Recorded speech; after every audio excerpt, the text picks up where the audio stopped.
Three brothers lived in a village. Their names were Fred, Simon, and Peter. Those three brothers came far away from home to Egypt as laborers. All three brothers were persevering and kind. One day, the brothers were returning from their work, tired, and as their luck would have it. As the time went on, it was getting dark. Cool breeze was blowing. Soon the forest hummed with the sounds from the fowls and animals. After walking for some distance, Peter made a tired face and said, I am really exhausted today. I really wish I had hid some hidden treasure. Can you imagine how luxurious life I could lead? Peter side-eyed at both of his brothers and said, Oh Lord, I'm stuck with these losers for life. Just then, he notices something shimmering by the roadside. On seeing that, Peter exclaims, Oh dear Lord, you are so merciful. Brothers, look, that is the hidden treasure. Let's go. Both the brothers run behind Peter, and when they reach the place, they see something that blows their mind. Oh no, false alarm. But we should not lose our hope. The Lord will definitely answer our prayers. This is just a jar filled with fireflies. Seeing that jar lit with fireflies, Peter said to his brothers, Let's go home. Maybe today is not our lucky day. But aren't these flies the cutest? Come on, let's go. Just as Peter ran away, two brothers chased him down the hill. As they reached their home, they freshened up and finally sat for their supper. They realized there wasn't enough food. Fred, being the eldest, gave the last two bread to each of his brothers. He went back to his bed, empty stomach, but he couldn't sleep at all. He kept staring outside with his tired eyes and he thought, Oh how, I really wish we did hit a jackpot like Peter said. Then we don't have to sleep in our empty stomachs. He saw something shimmering outside. It was the jar of fireflies. He goes outside and opens the cork. And he thought, It is such a shame to trap such fireflies in a jar. They are meant to be free, not to be brutally caged. I should get going. I have a lot of work to do in the morning. Just as Fred was going back, a blinding light appeared right behind him. As he was trying to turn around and look at its source, suddenly the blinding light turned into a beautiful fairy. The fairy bestowed a gift to Fred for releasing her from the jar. Fred, this is a tribute for releasing me from that jar. I'm really thankful to you from the bottom of my heart. You three brothers are indeed kind, honest, and diligent. Use my gift judiciously whenever you need it. And just like that, the light vanishes in thin air and something drops to the ground. It was a wooden ball. Fred casts a spell just as the fairy directed. Something magical happens. The wooden ball turns into a table. It was loaded with all kind of food he could have ever imagined. He was elated. He finally ate to his fill. He hid the ball under his pillow and finally Fred could sleep peacefully. But oh no! Two thieves broke into his house. They stole every hard-earned penny they could lay their hands on and ran away. Next morning, when soft sunlight brushes against Fred's face, just then he woke up. And as he looks around his house, he finds that their house was plundered clean. Fred wakes Simon up in a frenzy. Simon, wake up. Wake up quickly. Just look around. See what has happened. On one hand, Fred and Simon were horrified and thought, what are we going to do now? On the other hand, Peter was snoring away in a deep sleep. Peter, wake up. We are doomed. These thieves took away everything. How can you sleep so peacefully? Now, the three brothers felt that they were out of their options, so they had to return to their village. They went back to work and informed their respective masters about the theft and bid them goodbye before leaving for their village. Simon worked in a mill. When he said everything to his master, then his master said to him, You are dedicated and scrupulous young man. Just wait for me till I am back. I want to give you a present. Just then, the master comes back with the pouch in his hand. Before he could say anything, his master starts to demonstrate something. He showed him how he murmured a spell and jiggled the pouch. And suddenly, the bag was filled with gold coins. Simon was stupefied and numb. His master then handed him over that magical pouch. Simon, with his trembling hands, he said, Master, I can't take this gift.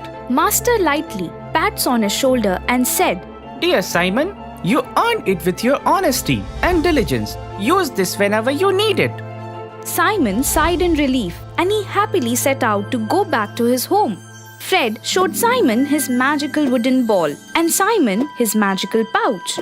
Then they finally set out back to their village. Through the woods, they find a nice cozy place under a huge tree where Fred turns his magical ball into a table. After they ate, they slept peacefully. A mugger saw everything from the branch above them. As soon as both the brothers were sound asleep, the mugger gets down from the branch and he steals the magical bag and the magical ball and runs away. Just as the sunlight dimmed, both the brothers woke up from their slumber, only to find that even their magical pouch and ball were stolen. They started cursing their stars and left. On the other hand, Peter bid his mistress and his dear animals goodbye and left for his home. Peter works in a sanctuary as a keeper. Peter was lost in his own world, humming and enjoying the cool evening breeze. Just then, he felt something near his feet, as if someone was pulling his breeches. Peter turned around to find a little tail wagging. It was a tiny puppy that was nibbling at his breeches and hanging from it. Peter felt pity for the small pup and took out a piece of bread and offered it to him. Peter took the dog with him and decided to name him Pearl. At a distance, he finds a man holding a pouch as if he was running away from something. He was coming towards Peter and just then, Pearl pounced on him. In the frenzy, the man left the pouch and ran away. Oh no, Pearl, that's not right. What happened to you, huh? It seems like you are as naughty as me. Peter picks up Pearl in his arms and he calls the man from behind. Hey brother, I guess you left behind your things. But the man was already far away. Well, who would not love things that come free? In this case, it was our very dear Peter, who always dreamt of getting some hidden treasure. As expected, Peter took the bag and found a ball inside it. Oh wow, Pearl, look what we found. A ball. Okay, let's go and we all will play with it. Saying that, Peter and Pearl reach home. Pearl jumps from his arms and starts running all around the house. Peter takes out that wooden ball and gently throws it towards him. Then he starts calling his parents out. Mommy, Daddy, look, I came back home and see who I brought along with me. Hearing his voice, his parents came to him and on seeing him, his mother affectionately said, "Oh my darling, I'm so happy to see you all together after so long. Oh, look how cute Pearl is. Okay, come inside. Let's have dinner together." As everyone sits down to have their supper, Pearl throws a wooden ball and it comes rolling towards Fred. As Fred picks up the ball, he starts wondering, and just then his father asked him, Are you thinking something, Fred? Is there anything wrong with the ball? Dad, I think it's the same magical ball. Meanwhile, Simon recognizes the pouch lying in front of him from before. He is overjoyed to see that pouch, so much so that he hugs Peter and he said, Where did you find this bag? I'm so glad that for the first time in your life, you did an amazing job. Peter gently pulls away from his hug and he says, All right. But tell me first, why are you guys so elated to see my things? After all, I got these things from the woods. It's then that Fred and Simon narrated the entire story to Peter and their parents about the magical ball and the magical pouch. Hearing the entire story, Peter and his parents were astounded. They all were elated and prayed to the Lord for such blessings. No explanation is needed when you have a magic ball and a magic pouch in your life. Your life is just like a bed of roses. If we continue to work diligently in this way, then no matter how tough the situation may arise in our lives, we can always overcome it. You will get your reward just like these two brothers got theirs. There lived a woman named Linda in a town called Winslow. She worked hard and earned her living as a laborer. Her daughter was Sandra. Sandra was intelligent but was a little lazy. But after her father's death, Linda did not say anything to her, and so, taking advantage of this, she showed laziness in doing any work. One day, Hey Sandra, get up fast. You are getting late for school. What's this, Ma? You always keep saying something. Let me sleep for some more time. If you are late for school, it will not be good for you. Sandra woke up and after getting ready, she went to school. She felt asleep even in school. She started daydreaming, because of which she did not pay attention in school. One day, her school teacher calls Linda to school. Your child does not pay attention to her studies. You need to take care of that. Yeah, I go out for work and so she doesn't listen to me. You will have to help her get rid of laziness. Okay, I will try. Saying this, Linda leaves. She was very worried about Sandra. She always thought of her, but she couldn't find a way out. Few days passed, and one day, while having those thoughts in mind, Linda goes to a temple and prays to God. Dear God, please give wisdom to my daughter and help her get rid of her laziness. I won't ask you for more. Saying this, Linda leaves the temple and goes to her workplace. Linda stitched clothes at a tailor's shop. When she couldn't finish the work, she brought it home as well. Many days passed like this. One day, Sandra had a terrible dream. In her dream, she goes to a place where there were flowers of different colors, and there were lots of fruits and cake to eat. She was happy seeing all this. Wow, this place is so nice. I will stay here. I do not have to worry about food, and here no one will come to wake me up as well. She loved cake, and so she went to eat the cake first. But as soon as she touched it, it vanished. She started walking and saw a hut. She goes near it. What's happening with me? As soon as I touch anything, it vanishes. How's this possible? Saying this, she went near to that hut and saw that an old lady was talking to herself. We never get anything without doing some work. It is wrong to eat without doing any work. Sandra heard this and asked that old lady, Grandmother, why can't I eat the food over here? There is a rule here. No one gets anything without labor. If you don't want to work, you can go to another town. You will get whatever you want to eat there. If you want to stay here, you will have to work and then get food. And you will also have to learn something new. So, what do you want? You want to live here or go to another town? Speak fast. I don't want to stay here. I want to go to that town where I won't have to do any kind of work and I can eat the whole day. Saying this, Sandra leaves that place and goes to another town.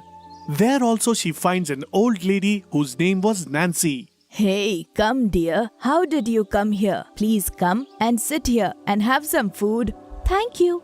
I won't have to work instead of this, isn't it? No, you won't have to do any work. You can play after having food. Thank you. Saying this, Sandra went to the garden and plucked many things to eat. But she was not willing to stop. She saw there were cakes and pastries there. She started eating them too. After eating a lot of food, she felt sleepy. And then, in our town, no one sleeps. We only eat and have fun. We don't do any work. I'm very sleepy. Please let me sleep. Now you have come here and so you can stay here and enjoy. Got it? I want to go home to my mother. Saying this, she started crying, and in her dream, she started running. While she was running, she saw a beautiful angel on the way. Angel told Sandra, Come, Sandra, how were the two towns? You must be happy now that you will not have to work now. I don't like this life. I want to live my life fully, and that too with my mother. Okay, then you don't want to live here? No, dear angel, I don't want to live here. Fine, but you will have to agree on one thing. What is it? Now you will have to wake up on time, do your work on your own, and pay attention to your studies too. I agree to all this. Can I go from here? Yeah, now you can go. You know, Sandra, you are going to take a good lesson from this world of lessons. Yes, I understood. Can I go now? Yes, you can go now. and then Sandra comes out of her dream. Today onwards, I will do all my work on my own and not give trouble to anyone. Now her behavior changed. Now she did not waste time in doing her work. She started to live like a good girl. Her mother was also very happy seeing this change. Now Sandra fetched good marks in school. And all this happened because of that world of lessons. This story teaches us that we should never be lazy in life. We should do our work on our own. In the small village of Bilberry, there lived two girls, Daisy and Petra, who used to be friends ever since their childhood. Their family's financial condition was weak, so they used to work hard. Both of them were brilliant in their studies. Along with helping their parents in household chores, they used to go to college. One day, while returning from college, they started a conversation. Daisy, this is the final year of our college. We will have to work harder to get a placement in a good company and a good job. Yes, Daisy, we will work hard, and after getting a good job, we can easily change the financial situation of our families. Yes, let's go. We are getting late. Our parents must be waiting for us. After saying this, both of them headed towards their home. Days passed by, and when their results published, both of them topped in their final exams. Their college felicitated them, and their parents also praised them. Then Daisy and Petra got job in the same company. Both of them were very happy. Hey Petra, we got the result of our hard work. Both of us got this great job, and that too in the same company. And now we can support our families. Yes, of course. And it will be really fun to do all these things together. Now both of them used to rise early in the morning, do their household chores, and then go to office. They were fulfilling their dreams with hard work and enjoying their lives as well. They were living their lives on their own condition. Everything was going well when suddenly an epidemic hits the country, and the government had to close all the offices. All the companies and everything was closed. People were asked not to go out of their homes. And to control this epidemic, the government had ordered to wear masks and use sanitizer. Both of them were very tensed, and so they decided to meet each other. So Petra goes to Daisy's home. Come, Petra. Wait, use this sanitizer first. We have to be very conscious about this. We should always use this sanitizer first. Oh yes, these days everyone is using sanitizer. We even sanitize our home once every day. Now most of our ration budget is being spent on sanitizer only. Yes, you're right. But if we want to survive in this epidemic, then we have to use sanitizer. But Daisy, I'm really worried. If this epidemic keeps spreading, then how long would we be able to support our families? It will be fine until we have our savings. But if we sit back at home like this, then nothing will change. We have to find some solution on this problem so that we can earn while staying back at home. Yes, I was also thinking about this. But what can we do? At this time, only some medical shops and restaurants are open. Otherwise, everything is closed. Without saying anything, both of them started thinking, while suddenly Petra gets an idea. And she says, Daisy, All this while, it was in front of our eyes and we were seeking it elsewhere. Both of us have degrees in chemical, but still we are tensed. A while back, we were talking about the expenses of sanitizer. Just like us, everyone else is spending a lot of money on sanitizers. We also can make sanitizers. So, why don't we make sanitizer and sell them at low price? In this way, people will get sanitizer at a low price and we will get a way of earning. That's a great idea, Petra. I have never thought about it like this. See how smart I am? That's why I say come and talk to me every day. Who knows, you will also gain some smartness from me. Oh, smart and all. Now, Miss Smarty, tell me, how are we going to arrange all this? This idea is great, but we have to work on this. Yes, Daisy. We need someone who will supply all the raw materials needed to prepare a sanitizer. There's a guy in our neighborhood. His name is David. He works for a pharma company. I think he can help us with this. We should talk to him. So, what are we waiting for? Call him right now. After this, Daisy calls David to share her idea. Listening to this, David decides to help them. Both of them give all their savings to David. But they were unaware of David's greedy nature. Taking all that money, David goes back to his company and thinks, If I don't bring them raw materials, then they won't be able to make anything. This is a chance to make money from them. And they won't be able to say no to me. Then David calls Daisy. See, I'll bring you all the materials, but I need equal profit from your business. Otherwise, who will be willing to do so much for nothing? Let me know if you're ready. Daisy explains everything to Petra. They had no other way out. So after discussing with each other, they called David. Not equal, but we will give you 1/4 portion of our profit. Say yes if you agree with us. Without any hustle or hard work, I'll getting money. Not a bad offer at all. Okay, fine. I'll do it for you. But I would not done the same for anyone else. After that, David brings all the raw materials. The next day, both Daisy and Petra started working and prepared a good sanitizer solution. They sent it to the laboratory for testing. The lab gives them permission to sell the sanitizer. Both of them start packing the sanitizer into small bottles. They started their own sanitizer shop on the crossing. Since their sanitizer was affordable than others, so they used to sell it faster. And they earned a lot easily.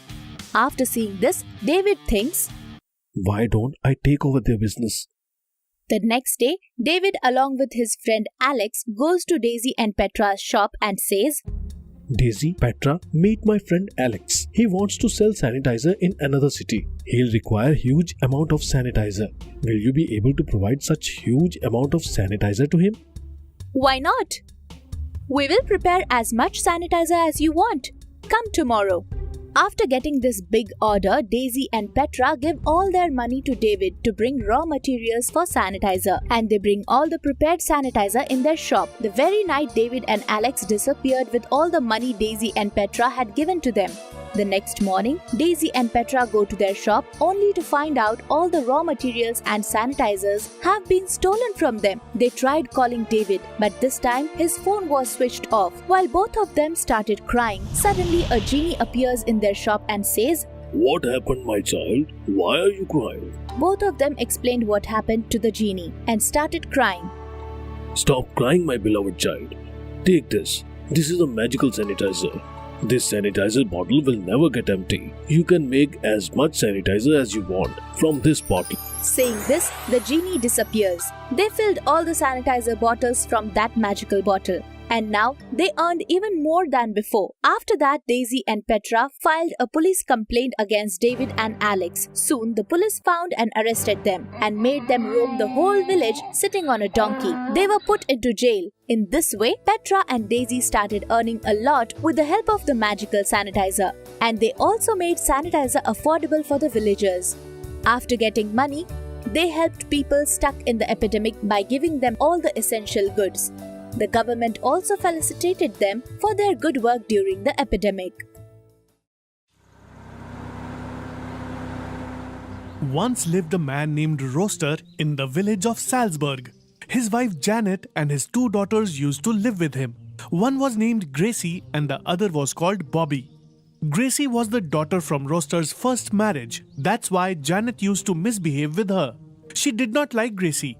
One day, Janet tells Gracie, Oh, Gracie, where are you? There are lots of chores to be done. Yes, Mother. You called me. What needs to be done? We have a lot of work to be done, and my Bobby, she's not feeling well. What happened to Bobby? I have to go to the market, so complete all the chores while I'm there. Yes, Mother. I will do all the chores. All the work should be completed when I come back. Understood? Yes, Mother.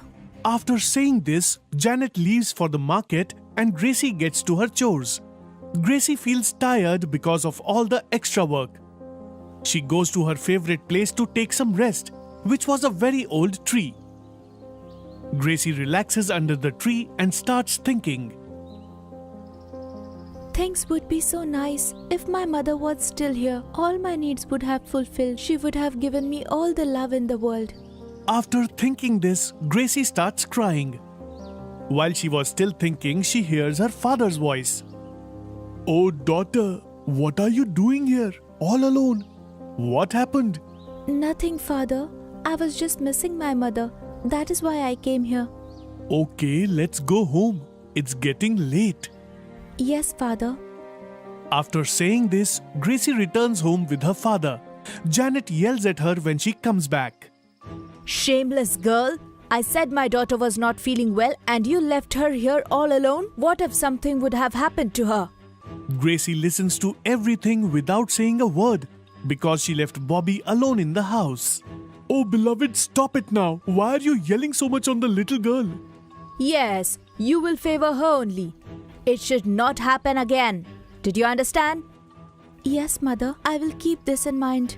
After saying this, Gracie leaves to complete her chores. Bobby tells her mother, Mother, you don't tell her anything. But if I do something wrong, then you yell at me. This is not the case, sweetheart. This is all to teach her.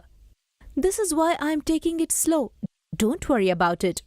But mother, why are you doing so? I will tell you when the time is right.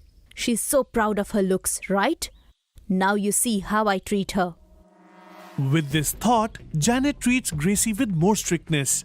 Now she tells her to do all the chores in the house and rested the whole day. Her mistreatment started increasing day by day. One day, Janet says to Gracie, You feel that you're prettier than my daughter and you can do anything? Just keep in mind, till the day I'm in the house, you won't be happy. Understood? But mother, what have I done that you keep yelling at me all the time? Your beauty is your curse. That is why your mother died the day you were born. Now don't waste my time. There are a lot of chores to be done. Gracie wipes her tears and continues with her work.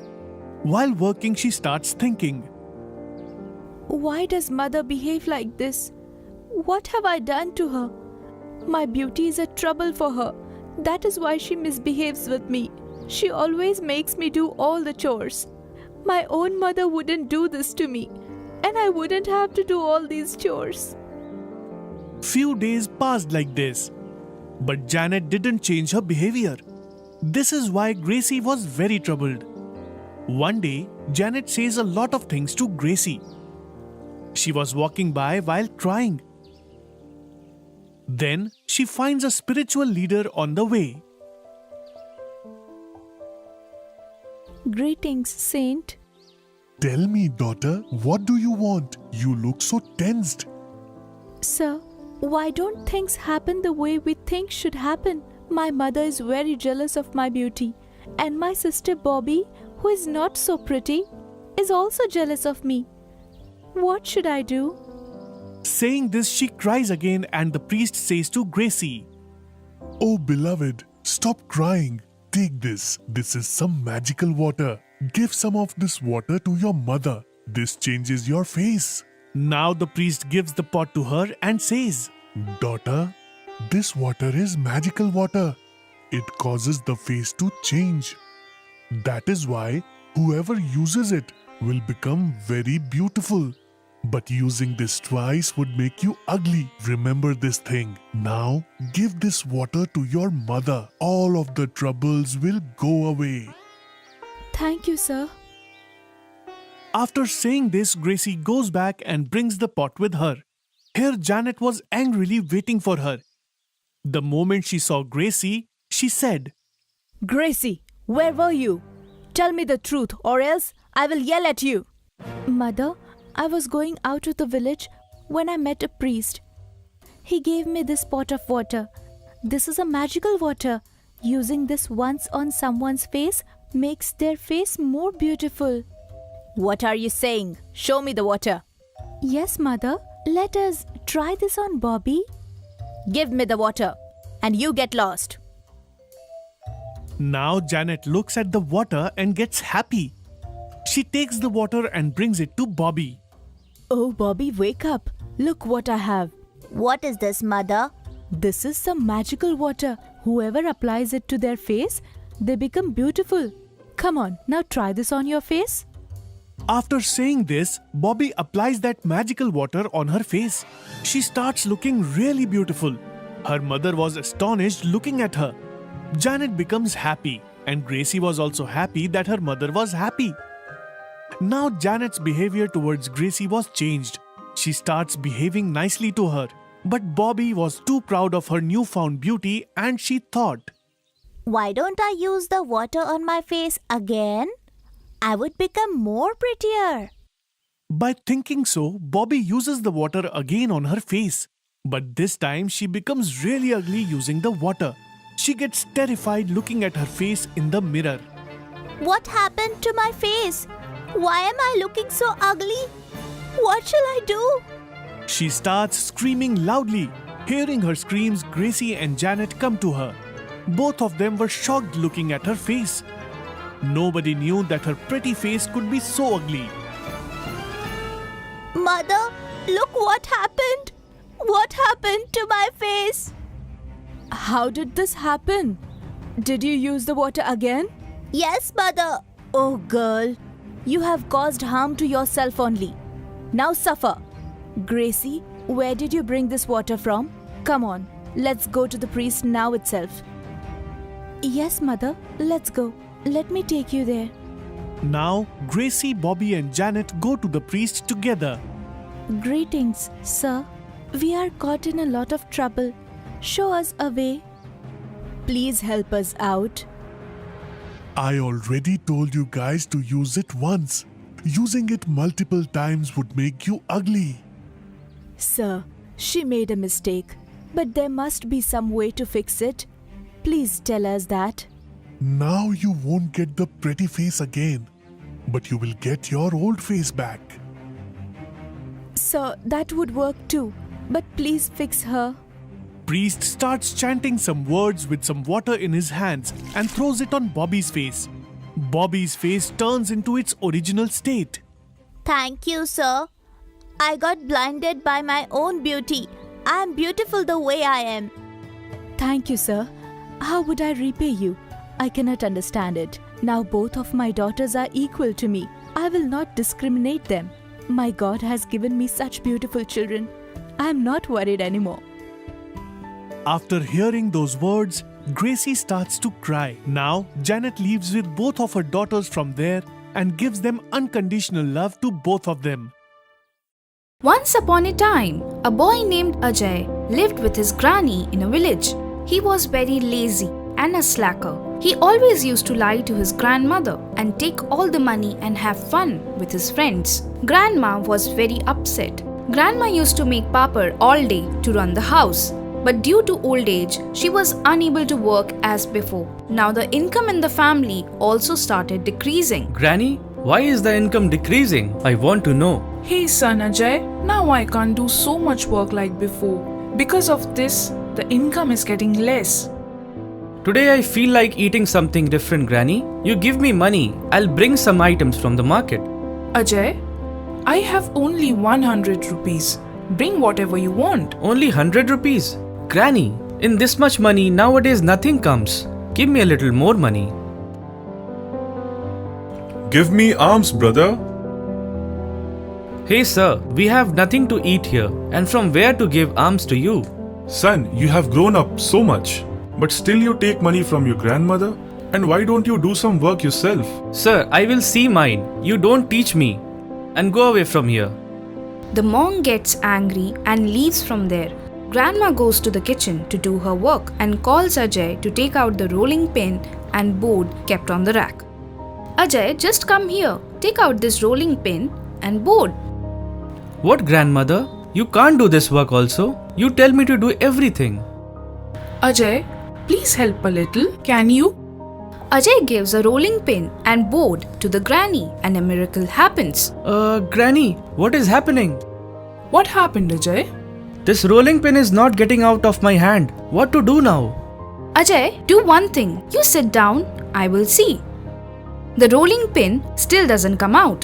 Ajay, put a rolling pin on the board. A miracle happens. Ajay starts rolling papad. He starts making papad very fast. Granny gives him small balls of papad and goes to sleep. When she wakes up in the morning, she finds that Ajay is still rolling papad. What should I do, grandmother? My hands are just not stopping. Ajay makes papad so quickly, this news spreads in the entire village. All the women of the village bring their flour to Ajay to make papad. Till the next day, Ajay makes everyone's papad. Granny, please, make this stop. I'm very tired now. Granny, please. He gets upset and tries to hit that rolling pin. But on the contrary, the rolling pin itself beats him back. He apologizes to the monk. First, you promise that from today you will not allow your grandmother to work. I promise that I will not allow my granny to do any work from today. Forgive me, monk. Monk sprinkles some water on Ajay from his kamandalam, which gets him released from that rolling pin, and since then Ajay started behaving very well. Now he did not allow his granny to do any work. He himself started working hard and his granny was also happy with him. Friends, this story is definitely fictional, but we get this lesson from this story that we should always respect our elders and work hard to support in their old age.